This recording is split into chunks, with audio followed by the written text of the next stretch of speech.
આજે મેં બનાવી છે ગરમા ગરમ અડદની દાળ વઘાર કર્યા વિનાની અને સ્વાદિષ્ટ એવી. અડદની દાળ લીધી છે 1 વાટકી જેટલી, અને આ અડદની દાળ 1 વાટકીમાંથી 4 વ્યક્તિને થઈ જાય છે. અડદની દાળ આપણે તપેલીમાં બનાવશું તો 1.5 કળશો જેટલું મેં પાણી લીધું છે અને એને એકદમ ઉકળવા દેવાનું છે. પાણી સરસ ઉકળી ગયું છે તો અડદની દાળ 4 થી 5 પાણીએ મેં ધોઈ લીધી છે. તો હવે આપણે ગરમ પાણીમાં નાખી દઈશું. સ્વાદ પ્રમાણે મીઠું નાખવાનું છે. તેલ નાખીશું 1 ચમચી જેટલું. ઢાંકી દેવાનું છે આપણે ડીશ અને ઉકળવા દેવાનું છે 5 થી 10 મિનિટ માટે સાવ ધીમા ગેસે. તમે જોઈ શકો છો કે એકદમ સરસ દાળ ઉકળી ગઈ છે અને ઉપરના જે આવી રીતે ફીણ થાય એ આપણે કાઢી લેવાના છે. મેં અહીંયા લસણની કળી લીધી છે આપણે અડદની દાળનો મસાલો કરવા માટે. 1 ટુકડો આદુનો લીધો છે અને ઝીણું એવું આદુ આપણે કટકા કરી લેવાના છે, તમે જોઈ શકો છો. અને અસલ ખાંડી લેવાનું છે અને તીખાસ માટે મરચું નાખીશું. એના પણ આપણે બી કાઢીને કટકા કરી લેવાના છે.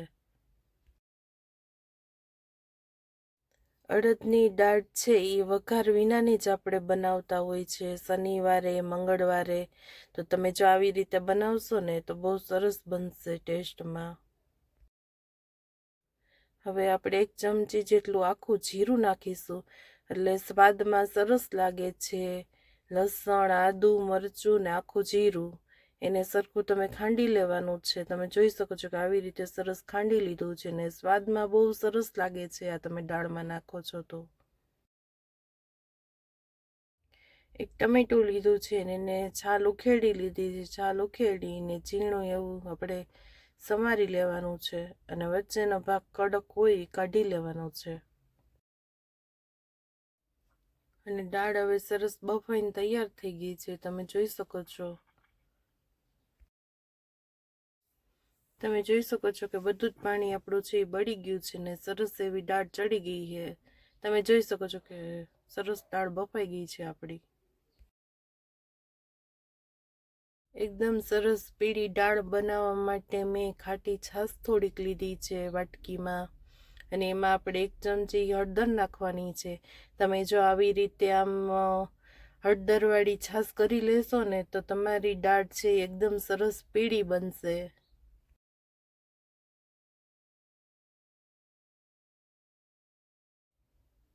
હવે આપણે દાળમાં નાખી દેવાની છે એ છાશ. હવે આપણે છાશ નાખીને ત્યાર પછી આપણે સરખું મિક્સ કરી લેવાનું છે. દાળને સરસ ઉકળવા માટે આપણે ઢાંકી દેવાની છે. દાળ સરસ ચડી ગઈ છે, સરસ એવી ઉકળી ગઈ છે અને એકદમ સરસ પીળો કલર આવી ગયો છે, તમે જોઈ શકો છો. હવે આપણે એમાં મસાલો નાખશું. ટમેટું ઝીણું સમારી લીધું છે, આદુ, લસણ અને જીરું તણી ખાંડી લીધું છે અને મીઠો લીમડાના પાન આપણે નાખી દઈશું તો એનાથી સરસ સ્વાદમાં લાગે છે. અને આપણે સરખો બધો મસાલો નાખીને મિક્સ કરી લેવાનું છે. આપણી દાળ છે એ સરસ તૈયાર થઈ ગઈ છે, તમે જોઈ શકો છો. અને આપણો મસાલો છે એ પણ સરસ ચડી ગયો છે દાળમાં. અડદની દાળ સરસ એવી ટેસ્ટી એવી તૈયાર થઈ ગઈ છે, તમે જોઈ શકો છો. આપણે 1 ડીશમાં કાઢી લીધી છે અડદની દાળ અને એમાં ઉપરથી લસણવાળી ચટણી લેવાની છે અને ઉપરથી આપણે નાખવાની છે. તમે જો આવી રીતે કરીને અડદની દાળ ખાશો ને તો સરસ એવી વઘારેલી જ લાગશે તમને. અને ત્યાર પછી આપણે મીઠું સિંગ તેલ નાખવાનું છે. તમે જોઈ શકો છો કે મેં સિંગ તેલ લીધું છે અને આપણે 1 થી 2 ચમચી તમને જેટલું ભાવે એટલું તમે ઉપરથી નાખીને ખાશો ને તો ટેસ્ટમાં બહુ સરસ લાગશે. લીલી કોથમરી લીધી છે એ આપણે નાખીશું.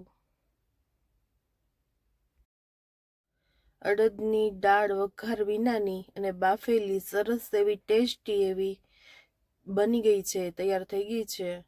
તમને જો મારો આ વિડીયો પસંદ આવ્યો હોય તો લાઈક કરો, શેર કરો અને મારી ચેનલને સબસ્ક્રાઈબ કરી લ્યો.